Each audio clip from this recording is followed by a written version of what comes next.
Bismillahirrahmanirrahim. Bismillahirrahmanirrahim. Assalamualaikum warahmatullahi wabarakatuh. Alhamdulillahi wahdah. Wassalatu wassalamu ala rasulillah. Allahumma salli wa sallim ala Muhammadin wa ala alihi wa ashabihi wa man ta'um bisanin ila yaumiddin. Ya ayyuhalladzina amanu taqullaha haqqa tuqatihi wa la tamutunna illa wa antum muslimun. Saudaraku yang insyaallah dirahmati Allah Subhanahu wa taala. Segala puji bagi Allah, yang dimana Allah sampai detik ini masih memberikan kita umur yang panjang. Sampai detik ini Allah masih memberikan kita kesehatan, nikmat iman, nikmat Islam. Di hari yang ke-20, alhamdulillah, insyaallah hari ini hari yang ke-20. Allah masih memberikan kita semangat untuk beribadah di sisa-sisa umur kita. Salawat serta salam tetap tercurah limpahkan kepada junjungan kita Nabi Muhammad sallallahu alaihi wasallam. Saudaraku insyaallah dirahmati Allah Subhanahu wa taala. Ini hari ke-20. Ramadan tahun ini 1444 Hijriah, tinggal 10 hari lagi. Bahkan apa yang nanti kita bawa jikalau ini memang adalah Ramadan terakhir kita? Jangan sia-siakan kesempatan yang Allah berikan kepada kita. Di sisa-sisa umur kita ini, manfaatkan semaksimal mungkin.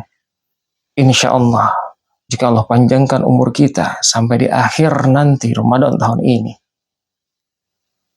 maka 10 hari yang ke depan adalah penyemangat bagi kita, pemicu bagi kita untuk meningkatkan amalan kita, untuk mendekatkan diri kita kepada Allah Subhanahu wa taala, untuk memperbaiki setiap ibadah kita.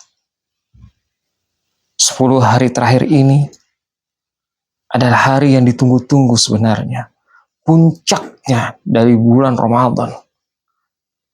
Karena Nabi SAW menyampaikan, kata Nabi SAW, carilah malam Lailatul Qadar di 10 hari akhir di malam-malam ganjil. Nah, 10 hari ini, insya Allah diantaranya pasti akan ada malam Lailatul Qadar. Jangan sampai semangat kita, ibadah kita, hanya di awal-awal Ramadan kemarin. Semakin kesini kebanyakan manusia semakin melemah ibadahnya. Masjid semakin terlihat semakin besar. Di 10 hari Ramadan ini harusnya kita picu lagi, kita pacut lagi, kita pacu diri kita untuk bersemangat mengejar kemuliaan di 10 malam terakhir ini. Siapa tahu ini Ramadan terakhir bagi kita. Allah sebutkan di dalam Al-Quran, dalam surah Quran surah Al-Qadar, Inna anzalnahu fi lailatul qadar. Wa ma adraka ma lailatul qadar. Lailatul qadar khairum min alfi syahr. Ini adalah malam di mana, bulan di mana diturunkannya Al-Quran. Malam di mana diturunkannya Al-Quran. Bulan Ramadan adalah bulan di mana diturunkannya Al-Quran.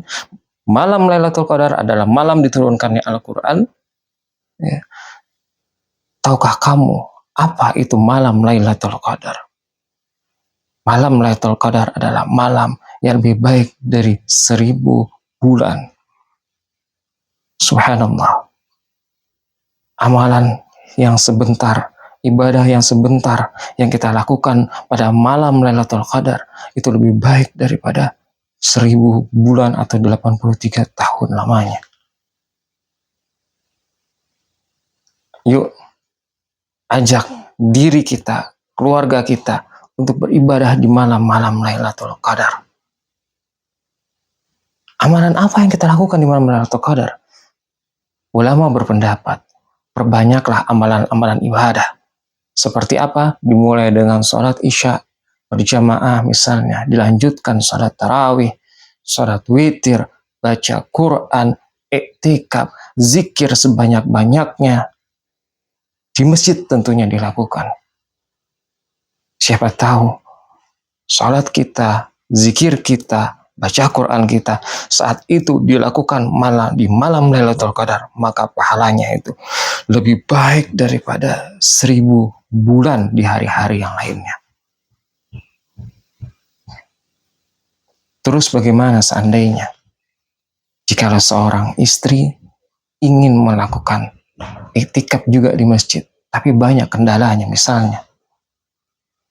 misalnya dia memiliki anak kecil yang harus diasuh, atau misalkan juga akan muncul fitnah kalau dia datang ke masjid, maka bisa seorang istri itu menyamai pahala suaminya dengan cara bagaimana? Membantu mempersiapkan ibadah yang akan dilakukan oleh suaminya. Misalkan suaminya berangkat ke masjid untuk iktikaf, istrinya membantu mempersiapkan segala perlengkapannya. Maka insya Allah pahala yang didapatkan suami akan didapatkan juga oleh sang istri tanpa mengurangi pahala dari suaminya. Itulah indahnya Islam. Mari di sisa-sisa umur ini, yuk ajak diri kita, keluarga kita, anak istri kita kalau perlu untuk bersama-sama mendekatkan diri kepada Allah, beriktikaf di masjid. Tapi jika memang istri kita, anak-anak kita bisa menimbulkan fitnah di masjid, maka lebih baik seorang istri mungkin di rumah saja. Seorang anak mungkin jika dia bikin keributan di masjid hanya akan mengganggu orang-orang masjid, lebih baik kita ajarkan di rumah saja. Insya Allah Allah tahu dan tidak akan mengurangi sedikit pun pahala yang didapat dari seorang istri yang ingin juga melakukan iktikaf di masjid. Tapi jika ada keluangan waktu, ada kesempatan, maka lebih baik juga akan mengikutinya beriktikaf di masjid. Jangan lupa yang seperti sebelumnya pernah saya sampaikan, perbanyak berzikir, kemudian membaca doa yang diajarkan oleh Nabi SAW. Allahumma innaka afuwun tuhibbul afwa fa'fu anni. Mudah-mudahan Allah menolong kita. Ingat, satu malam ini adalah malam yang penuh keberkahan, malam yang penuh dengan ampunan, malam yang penuh dengan kemuliaan. Yang dimana ulama berpendapat bahwa malam ini disebut malam yang sempit. Kenapa disebut malam yang sempit? Karena diturunkannya atau turunnya malaikat yang berjumlah, kata sebagian ulama, seperti pasir-pasir yang ada di pantai. Subhanallah. Siapa yang bisa menghitung pasir di pantai? Begitulah malaikat turun ke bumi dengan penuh berdesak-desakan, maka disebut dengan malam yang sempit. Dengan waktu yang sempit, dengan waktu yang singkat, Allah ingin memberikan kita kesempatan untuk mengejar amalan yang sebaik-baiknya, mengejar amal yang seindah-indahnya di malam Lailatul Qadar. 10 hari lagi sisa Ramadan kita, jangan sia-siakan. Lakukan, tidak hanya sebenarnya di malam ganjil, karena kita tidak tahu malam ganjil itu malam yang mana. Jikalau dia memang 29 hari di bulan Ramadan ini, maka malam ganjil ini bisa saja di malam 20 atau di malam 22. Malam ganjil di malam 22. Tapi jikalau Ramadan ini 30 hari, maka di malam 21. Itu sebagian pendapat dari ulama. Pokoknya bisa saja malam itu di malam-malam yang mana kita tidak mengetahui. Intinya adalah kejar di 10 malam terakhir di bulan Ramadan untuk mendekatkan kita kepada diri kita, memohon ampunan kita kepada Allah Subhanahu wa taala. Wallahu taala alam bissawab. Subhanakallahumma wa bihamdika asyhadu an la ilaha illa anta astaghfiruka wa atubu ilaik. Assalamualaikum warahmatullahi wabarakatuh.